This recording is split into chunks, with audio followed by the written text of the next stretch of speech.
Nandito tayo sa labas. Bakit nga ba? Bawal sa loob eh. Asan si Kit? Sige, pagod na naman. Bakit pagod? Alam ko nagre-rehearsal sila eh. Siguro kakasigaw, walang boses na naman.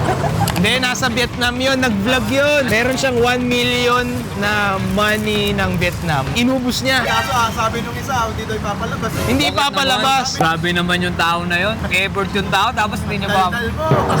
Today, we'll explore if these so-called dying restaurants are really dying. Let's figure out what happened and gaano ba talaga sila kasikat nung kapanahunan nila. So, unahin natin yung Cindy's. Kaya lang, bawal sa loob eh. Bumili na lang kami.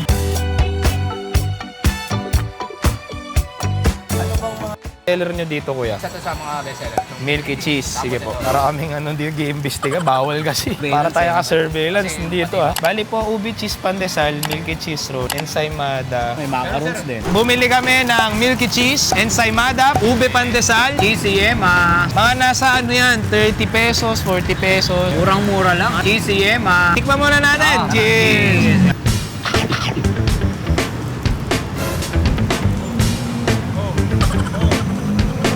Uy, pauwi yan ah. Uy!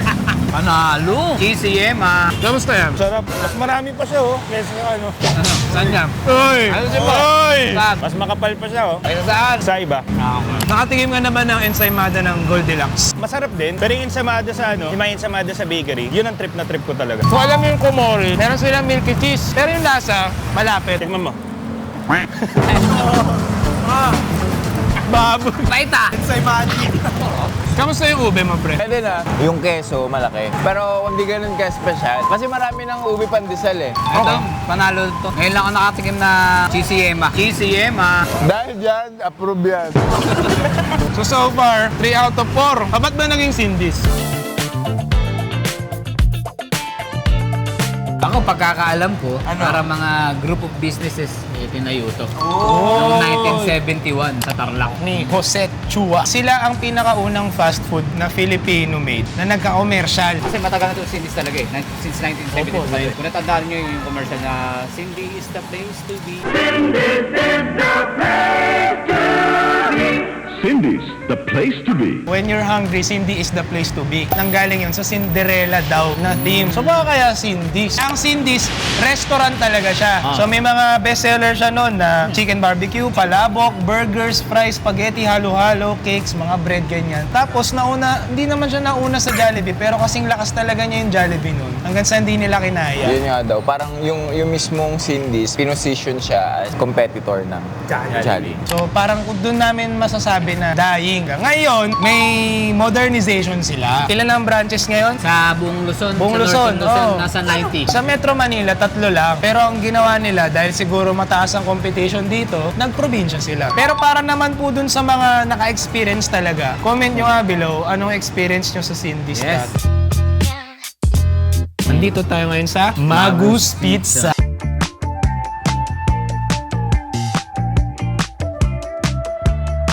Matatagpuan nyo yun sa City Walk, 4th floor, Eastwood. Ilan na lang din ng branches ng Magus. Tignan natin kung masarap nga ba. Actually, ano niya, nag-start to noong 1967 sa Honolulu, Hawaii. Nakilala siya kasi lagi siyang nakadikit sa mga bowling alley. Yan, mga ganyan. It was founded by Gilbert Sakaguchi. So, hapon siya. Ewan ko, Sakaguchi. Ano ka ba? Ilan taong ka na? Hindi, kaya nga, nililinaw ko lang. Baka mamaya kasi. Huwag kayong Baka lang, Pizza lang yan. Pizza lang. kasi ano Pizza eh. lang yan. Order tayo. Ano po ang pinaka-best seller ni Magus? Yung bestseller namin, sir, famous combination. Pang-ilanan po ba yung regular? Good for 1, 2. Price po, meron bang price? May Meron, nakita. sir, dito. May mga Asian favorites din sila. Ayan. So yung party guys is 604 and then yung mga fries nila nasa 70 pesos. Mura.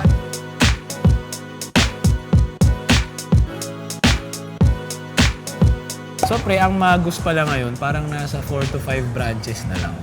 Buong Pilipinas. So lahat yun may bowlingan yun. Pinas. Bangka. Tapos pre, dati sila yung nagpauso ng delivery daw. Correct me if I'm wrong. Na ang magdi-deliver sa'yo is yung Volkswagen Detail. So unahin na natin yung fries na lang. Barbecue Tingnan natin. fries. Ako muna sa original kasi ako nag-request na ito eh. Bowling fries. Bowling fries. Masarap, masarap. Hindi siya wow, pero hindi rin siya hindi masarap. Mid lang, mid. Tsaka ano, hindi siya ma-greasy. Oo nga, no? Iniisip ko rin tama pa din. Alam mo, pre, namimiss na rin talaga kita. Ikaw lang naman di okay dito eh. Kami okay kami. Pero Pero pre, si Kit, okay kayo ni Kit? Hindi. Oh, di ba? Di mo tinatanong sarili mo, baka may problema ka. Hindi kayo nagtataka, pre. Sa lahat ng tropahan, sa'yo lang ako may problema. Meetingan. Oh, sige, kain tayo pizza. Sa kanila, pre, nauso yung yung square cut pizza. Wait lang! Oh, there's something.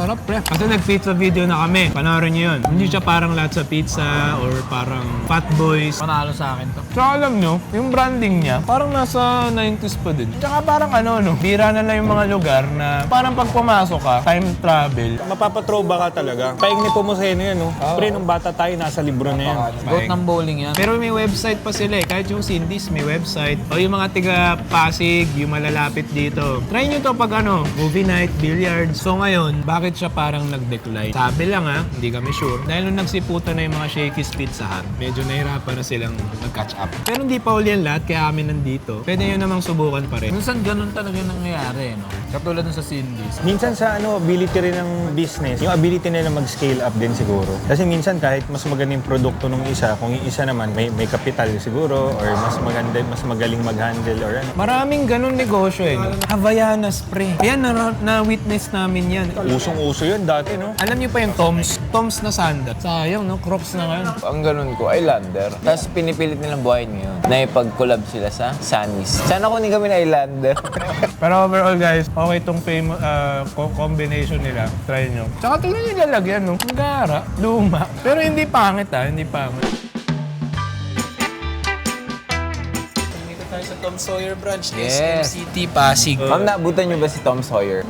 Bumayo ka, kaibigan. Ayun. Madam, ano pa ba ang mga bestseller aside sa chicken? Bestseller po sa amin is yung spaghetti.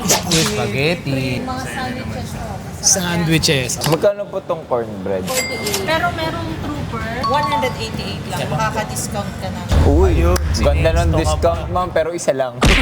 Soup. Anong soup? Ay, nag-isa lang naman yata yung soup That's nila. gravy.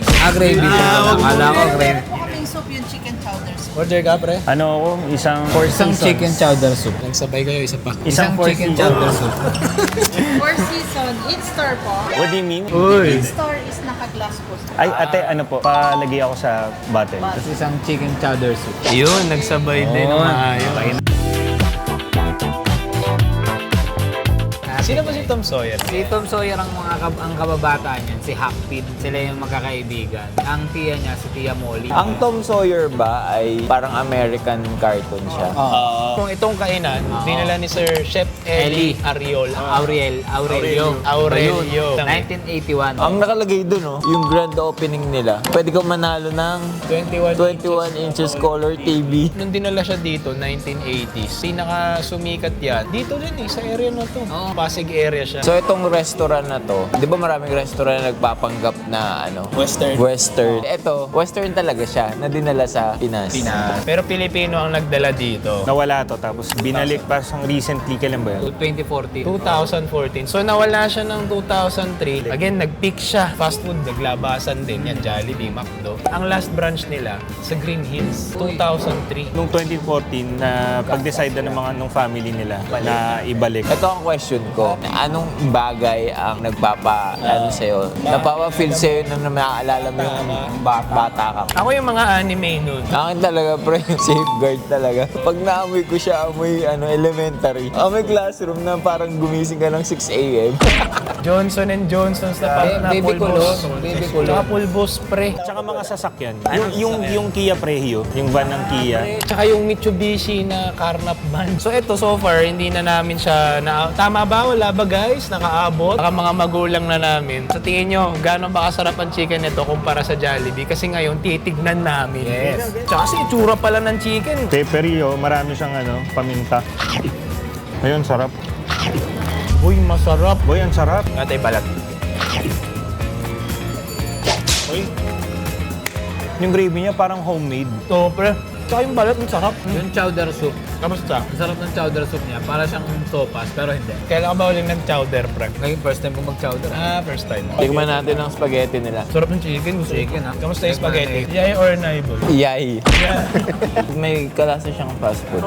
Naklo. Nahuli ko bigla eh. Ano to? Pang 2-piece chicken to, tsaka isang rice. Ba't kaya, no? Sayang, hindi siya nakahabol. Feeling ko kasi nadali sa bata eh. Bata talagang tumapos eh. Lahat ng batang Pilipino, talagang Jollibee ang alam. Chicken Joy, eh. Chicken Joy.